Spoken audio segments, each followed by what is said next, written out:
Welcome back, or welcome if you're just joining us. It's the France 24 debate. It's May Day in France. Traditionally, it's a holiday, and it also means workers march in the streets. And as is often the case, the unions were split this May Day and split over the presidential election.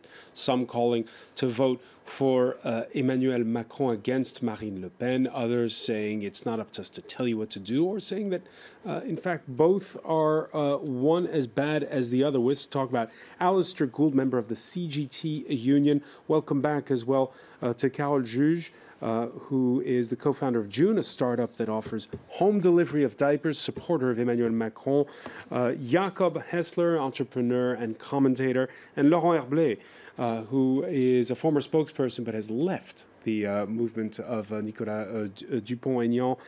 We were talking just before the break about those disenfranchised working-class voters who have deserted the left in favor of the far right.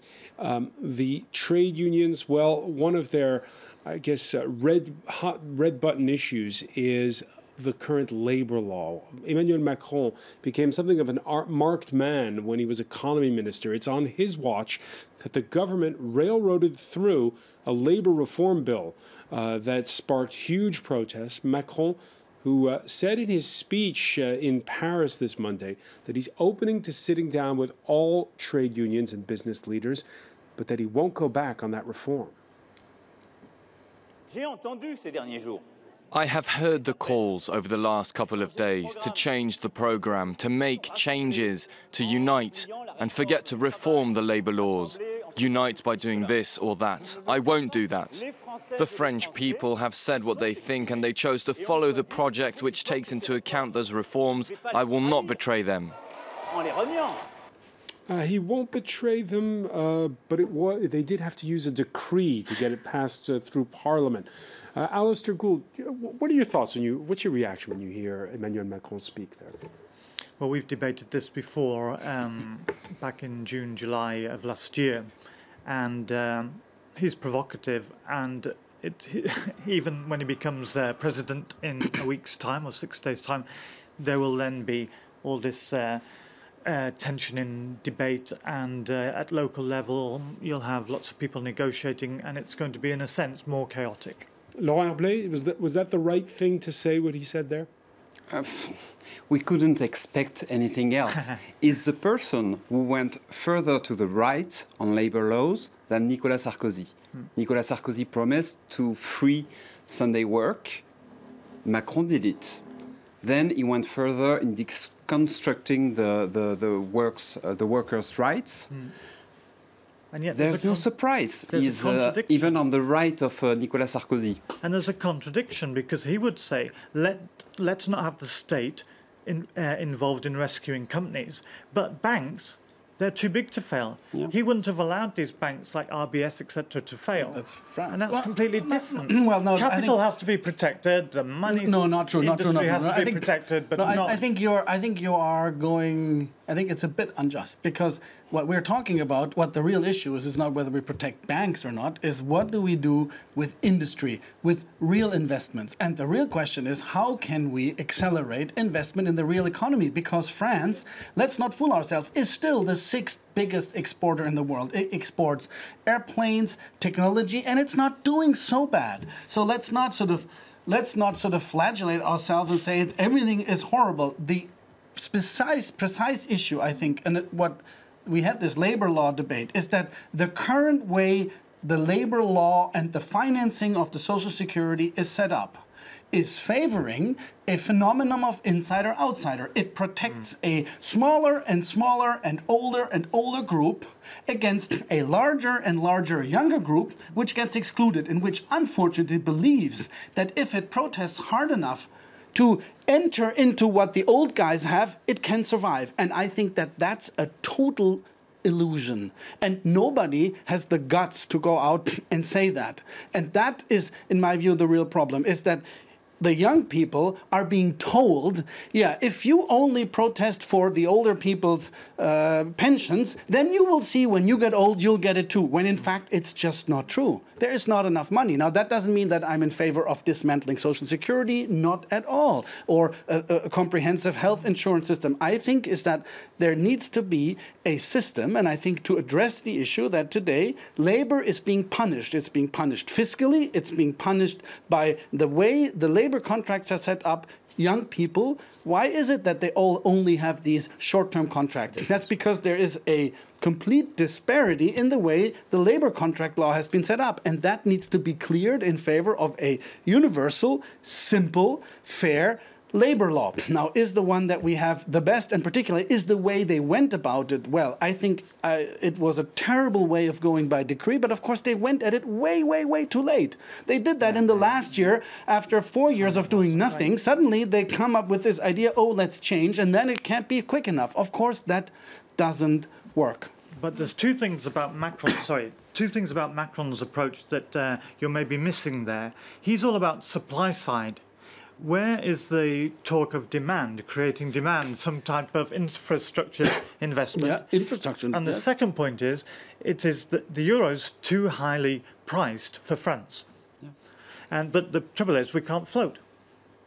All right, globalization at the heart of the second round campaign. We saw it last week when Marine Le Pen posed with striking Whirlpool employees while Macron was inside talking with union reps about the appliance maker's relocation of a factory in his hometown of Amiens to Poland. He then had to go outside and brave some booze as he argued the point for 45 minutes. This is really, Carole Juge, at the heart of the argument, whether or not Europe is part of the problem or part of the solution, and that relocation of a factory to Poland really hammers it home. Well, obviously my position is that we have to stay in the Eurozone. It's a very strong political, economical treaty that really protects us more than it exposes for, even though Laurent obviously disagrees. Mm-hmm. But to me, really, it's a matter of generation. It's very easy. We call it the generational sin. It's always easy to look at something and think what is coming, the way people had it before was better. Every generation always does that. It's old people who want to keep the euro more than the young in France. But that's to me, that's almost irrelevant. Right now, the main focus is that we have 25% of the people from 18 to 25 years of age in France who don't have a job and who have lost hope altogether. Mm-hmm. And these are the people who are going to build the France of tomorrow. That France of tomorrow obviously has to be a part of the Eurozone, but we need to address... Why, obviously? 12 Nobel Prize say that building the euro was silly. 12. And also, head of the EU was the finance minister of Luxembourg. They don't how say is it that helpful? No, they don't say it that way. Now, I agree with you that there are questions about how optimal a currency area the Eurozone really is. But when you look at the last, there have been a major outcry of Nobel Prize winners about how their argument is being used to advocate now that France leave the euro, which is not at all, It's only 5 out of the 12. It's not the same. I made a paper on my blog. It's not the same debate. And they just say that it's more complex to leave the euro rather than entering it, which is true. But in the end, you're in favor of leaving the euro. The euro is just a nightmare. It's like we say we have all different shoe size. But we say, okay, let's just have one size for everybody here. It's exactly that. But it's exactly the same with the United States of America. What are you going to tell the Americans when they... There's no comparison possible between... It's exactly the same thing. The United States of America are 50 states No united. Common budgets. People do not speak the same language. People do not move. Even in France, people move less than the Americans in the US. The fundamentals of zone optimale monétaire are not met in the Eurozone. Language, money, I agree with you. For the rest, between California. The problem is that a lot of French people know New York, Boston, and California. There are 50 states in the United States, Yeah, and 48 of these states are completely different from one another. They have been always together. Yes, and that's why they stay together, and that's we build a eurozone that is stronger united. But the eurozone is so not more united that in Greece they paint Angela Merkel as Hitler. So well done, the euro. Now I think that the eurozone is not optimal today, and the way there are things about it that don't work. I personally think it can be fixed, though, and it can be fixed with basically three things, which is you have to have a common debt instrument, you have to have a budget for certain budget items, you have to communalize the budget, and it means you have to bring it together. The big issue with that, and the question is, what do we do if the Germans say no, which is possible, we'll see how they will react when that happens, is but that is an issue we need to address and we need to fix. And I agree, and if we can't fix it... No easy answer, and cutting the cord with Europe can, as we were just saying, scare away voters, hence Le Pen's 11th hour change of tack. Yeah. This weekend, she qualified that exit from the euro as coming, well, later rather than sooner. Ellen Gainsford has more. With the final runoff of the French presidential election rapidly approaching, Marine Le Pen is changing her priorities. Following her alliance with Nicolas Dupont-Aignan, she's pledged to soften her stance on dropping the euro. On the campaign trail this Sunday, she claimed it's not a U-turn.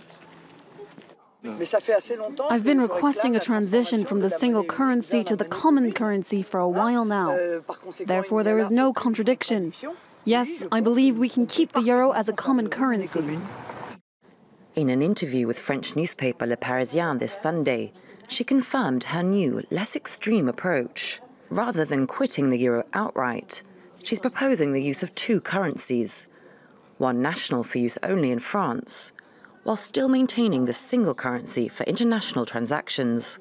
The euro would not be for everyday purchases, but only for large companies doing business internationally.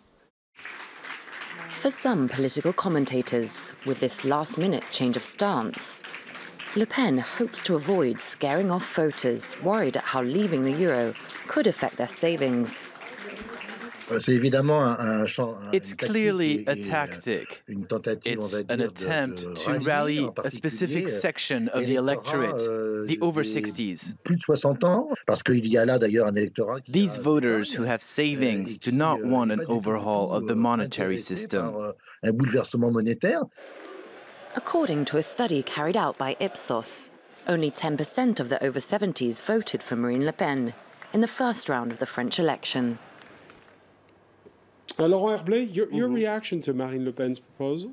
She has just made so many scenarios about exiting the euro, because I've been tracking that since the very beginning, because when I was at Debout la République, we were the first to push for that idea back in 2010. And so many versions. So the dual currencies, that thing, that won't work for you? I don't think it would work, because you'd have to keep a kind of central European bank. It would be more complex to handle the national debts. The best solutions, and building on what you were saying, the conditions will never be met. Angela Merkel said, not in her living.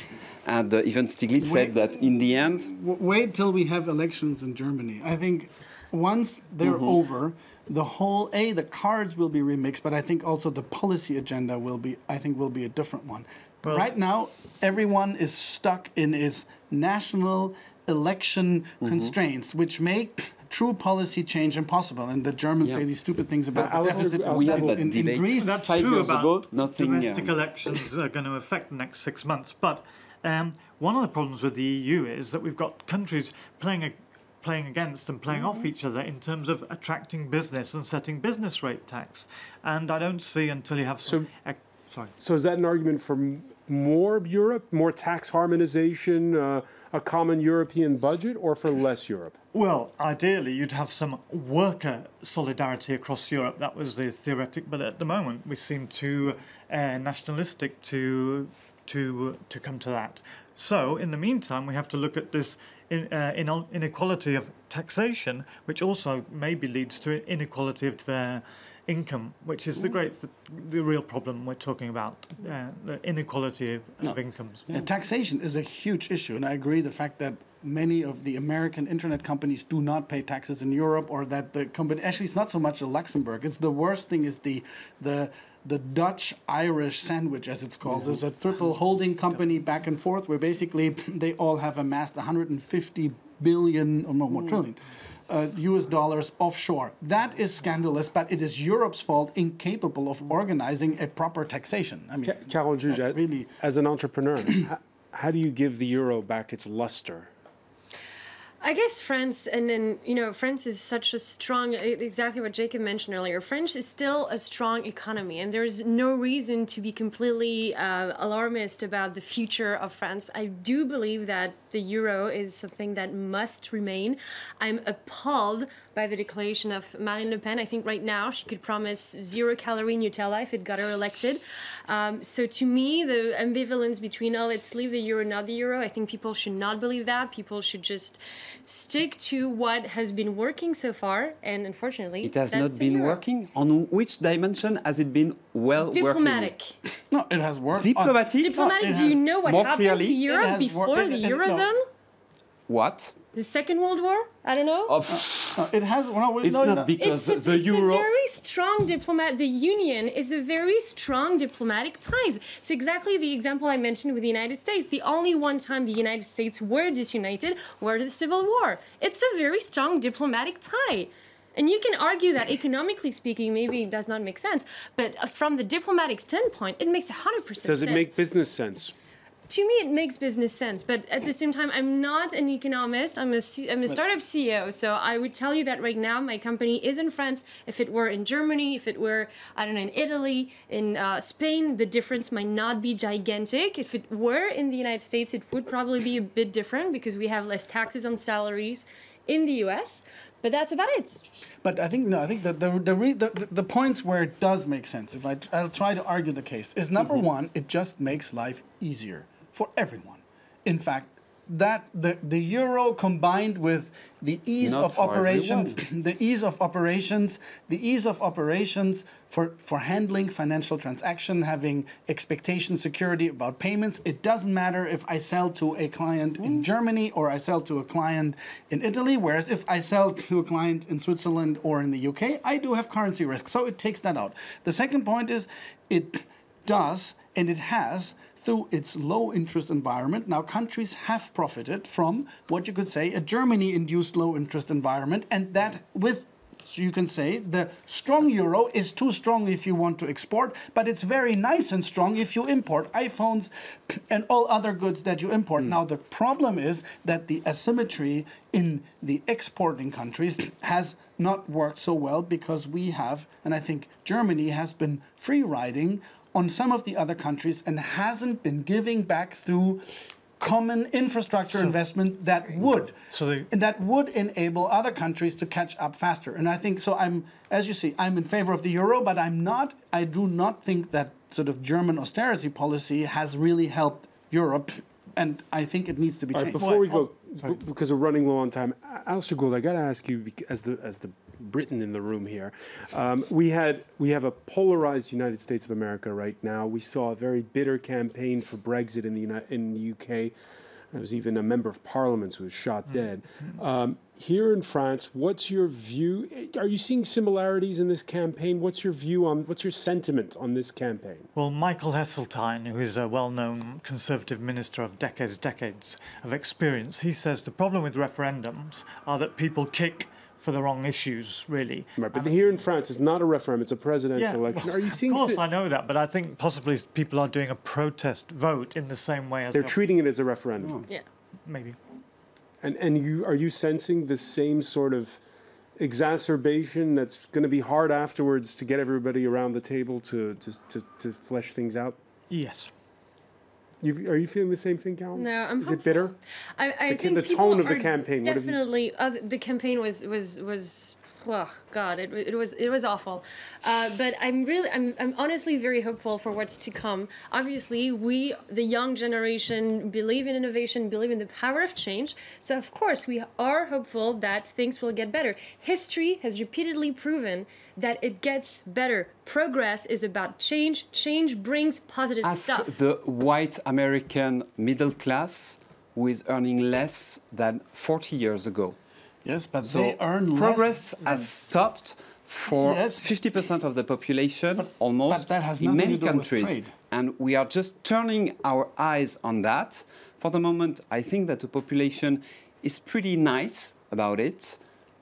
But I think even if that were true, I don't think that when you look at the U.S. middle class, it is not entirely true. But the part of it that has to do with globalization, with an open economy, that is 2, maybe 5% maximum of that. The rest is accountable to something that happens, and it's called technological change, and it's called the race to productivity, and it's called about the way economies work. And it's more of a domestic issue, and it's a domestic issue about how do you, it's an issue of, yes, but the US do not have an international taxation issue. The issue is about access to education, it's about access to become entrepreneurs, it's about access to healthcare, it's about the ability to start your own business. And those conditions we don't have in place, and we will not, I think, get out of this unless we'll be talking about it not just through Sunday in the presidential election, but also through the legislative elections that will follow in June. Jacob Hassler, I want to thank you. Laurent Herblay. Also want to thank Carole Juge and Alistair Gould. Stay with us, though. Media Watch is next.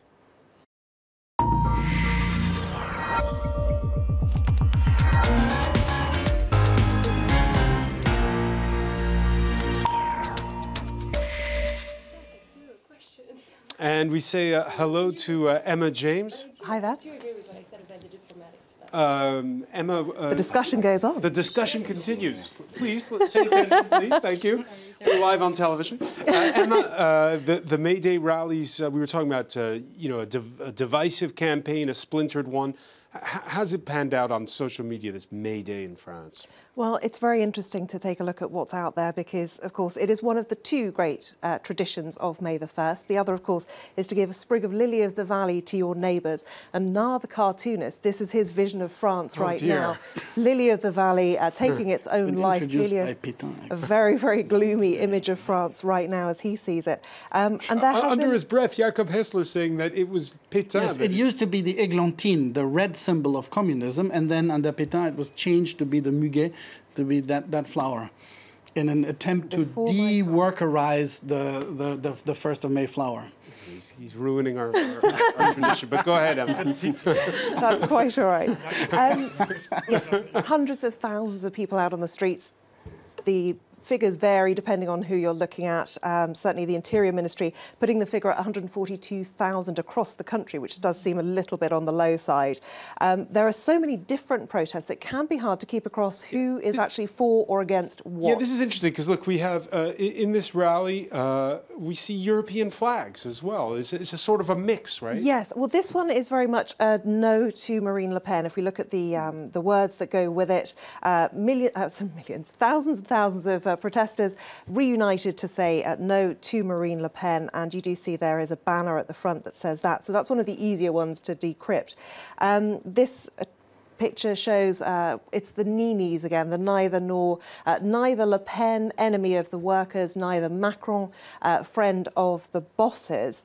And this one, a similar kind of feeling, likening Emmanuel Macron to Louis XVI. Well, Le Pen is Le Pen, and they're calling on people to spoil their ballot papers rather than actually vote for either of them. Interesting to note that those people have chosen to cover their faces.